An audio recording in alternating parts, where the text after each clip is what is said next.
Think I'm on. Hey everyone. Been doing a lot of thinking lately. I was thinking about an episode that happened when I was around 8 years old, I'm going to say. So I'm 8 years old and I was into He-Man. Yeah, that's going to date me as a Generation Xer for sure. But I was into He-Man and I was spending the day with my grandmother and she had to make a trip to Walmart. And she let me look at the toy section and I picked out a toy. Night Stalker was the name of the toy. It was the horse that Skeletor rode. It was the evil horse, the companion horse to Stridor, the one that He-Man rode. I'm remembering at the time probably the price tag was $8 to $10. Wasn't all that expensive. And my cousin had it, and I was jealous of the toy. And so I asked my grandmother if she'd get it for me, and she said, "No, not today." I remember this so well because what happened after that, and it's actually kind of hard to talk about it, but I mean, I was just 8 years old, but I threw a tantrum, threw an absolute hissy fit, kicking and screaming, crying, yelling in the middle of Walmart. And I remember at the time, I remember thinking,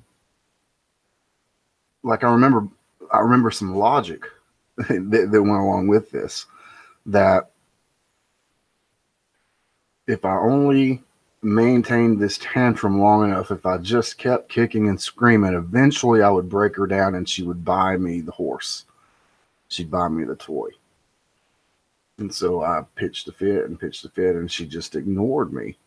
And I remember the feeling, the more she would ignore me, the more I would want to escalate the tantrum even further. And she never backed down, and she did not buy me the horse. So I go home. I remember crying all the way home. At that point, I remember just maintaining the tantrum for the sake of maintaining the tantrum. Point being, I threw a big, huge tantrum to get something that I wanted, and my grandmother refused to back down, refused to give in to my childish demands. And of course, looking back on it today, I'm glad she didn't give in to me, and I learned a powerful lesson that you can't get the things you want in life by throwing a tantrum. That in fact, you have to work for the things in life that you want. So I see my grandmother did me a big favor back then. And also, too, I never threw a tantrum in her care again. So very wise on her part not to give in to the tantrum, because that would only ensure that she would receive more tantrums. So I relate all this to you today because it occurred to me. I follow Comicsgate. I've been following Comicsgate since I discovered Diversity in Comics, the YouTube channel Diversity in Comics. Early on, I don't even remember exactly how I discovered Zach, but it was early on. I was one of his first 200 or so subscribers, and it's just, the guy to me was always kind of entertaining. It was fun to watch him flip through a comic book and at the end rip it up if it was terrible, and he was making a good point. I had been disengaged from comic books for years and years until Zach turned me back on to comics. Now, I collected comics all throughout my childhood, and pardon me, I had no idea what was going on in that scene until I started watching Zach's videos. And then I started picking up titles, and lo and behold, yeah, the quality is way down. The editing is terrible. The art's often good, but often it's pretty bad. Look at Erica Henderson's Squirrel Girl. It's retarded. But I really enjoyed Zach. I still do, especially in the early iteration of Zach, when he was ripping up the comics and calling people man in wigs and stuff. It's just funny. Now, a lot of things to say, but with Chuck Wendig, okay, so everyone now probably is aware that Chuck Wendig, the Marvel writer of Star Wars books, was canned for, in essence, throwing a tantrum on Twitter, Twitter tantrum. And you can read it for yourself. But calling people all kind of names, you know, basically Trump derangement syndrome broadcast live on Twitter. And that it occurred to me that what he did was he just threw a tantrum, an absolute tantrum. So you're talking about a grown man throwing a tantrum that would have made my tantrum as an 8-year-old look tame by comparison. And then you start to use that metaphor, the tantrum metaphor, and look around the Comics Gate controversies, and you can see this practically everywhere.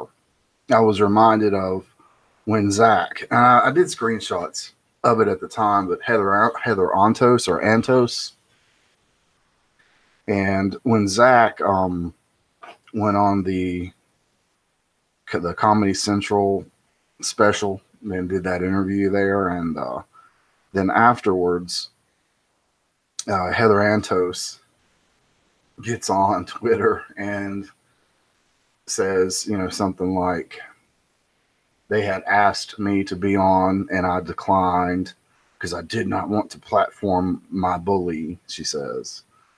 And goes in this really, really super cringe sentiment that she expresses.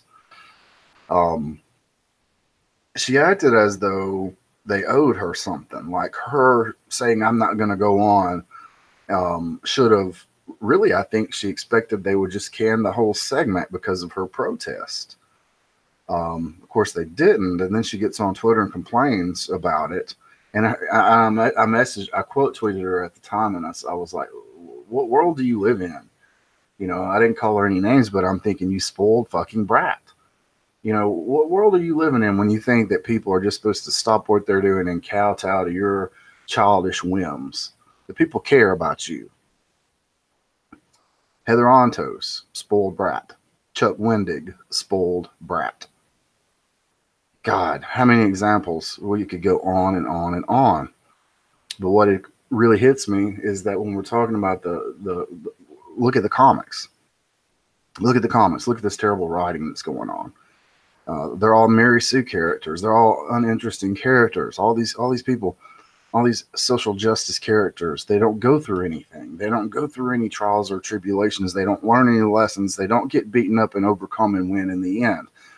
Your traditional superhero arc, your traditional story arc, for as long as people have been telling stories. Do you know what the oldest story is? The oldest story that we have, the oldest written story that we have, is the Epic of Gilgamesh from the Sumerian culture. Roughly, now I'm going to ballpark it and say it's something like 4000 BC-ish. I don't know. It's the oldest written story, the Epic of Gilgamesh, Sumerian, written in cuneiform. And it, in fact, shows the heroic arc. The hero Gilgamesh goes into many battles, ultimately comes face to face with his own mortality when his best friend Enkidu dies. Ultimately, he has to come to terms with his mortality, rise above that, so he can become the leader that he's destined to be. So he has to go through self-doubt, etc. He has to go through a heroic arc to emerge victorious at the end and become worthy to lead. And so you know that if that story was being told, and that's the oldest written story that we have, the heroic arc story has been around as long as there's been people telling stories. In other words, it seems to be a human truism that we have to go through things, that we have to be challenged to gain strength and insight and become worthy, become adults, become people who are worth anything at all. And that's why the comics nowadays are so terrible, because social justice characters, they're all Mary Sue's. They don't go through anything. Everything is handed to them. I guess basically we're talking about a generation of spoiled brats. A generation of spoiled brats who've never had to go through anything, to the point that they act like being called a bad name on Twitter is the worst thing that's ever happened to them. If you're out there and you're listening and you catch this video and you've ever gone through anything, and you look at these people like, What the hell's wrong with these people? Like, have they never been through it? And the answer to that question is they've never been through anything. If you think being called a bad name on Twitter or being criticized or called a bad name is just horrible, quote unquote, harassment, you're just letting that wreck your life. Well, you haven't been through anything. And here's the thing: you will go through something. I think it's safe to say that most people aren't going to get out of life alive. Most people are not going to get through life without getting beaten up pretty badly in one way or another. You're going to get your ass handed to you sooner or later. And you're either going to live through it or you're going to let it destroy you. And then you get stronger. And the next thing that happens, and the next thing that happens, eventually you get so strong that nothing can shake you. That you're just going to take the challenges as they come because you know they're coming. Well, that's the story with social justice warriors and what's going on with the comics industry. Look at Chuck Wendig. Look at Ontos. These people have apparently never been through anything bad in their lives. They didn't get their way with Donald Trump's election, and as a nation, it seems like the entire left is throwing their tantrum. The entire left is having a hissy fit. Then you ask yourself the question, why don't you see this kind of behavior from the right? And my guess is it's that masculine ethic, that dad's tough love. You know, it's kind of remarkable to me that my grandmother didn't give in to me when I was 8 years old. My dad never would have. My granddad never would have. But I think even as an 8-year-old, I thought, you know, I have a chance at this with my grandma, but she didn't give in to me. But you've got a full percentage of a full contingent of people, leftists mainly, who think that they're going to get their way if they just pitch a big enough hissy fit. And it's not going to work out for them. It's not going to work out for them. And I would say to everyone out there, when anything that these fucking awful SJWs, these social terrorists, these NPCs, anything that they throw a hissy fit about and bitch and moan and piss about, anything that they do, never give them what they want. You're only indulging them and guaranteeing more hissy fits, more tantrums. Ascertain what they actually want and refuse to give it to them, no matter what it is. They got to learn sooner or later. So I think that's kind of getting at what I wanted to say.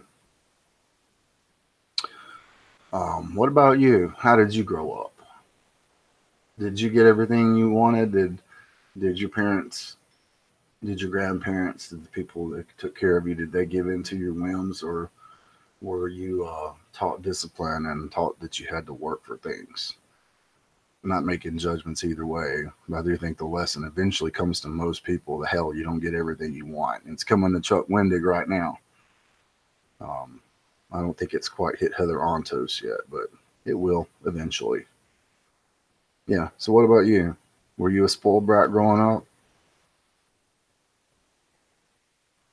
What do you think about my idea that the anti-Comicsgate side and all these terrible comic books arise from basically a generation of spoiled brats? That's all.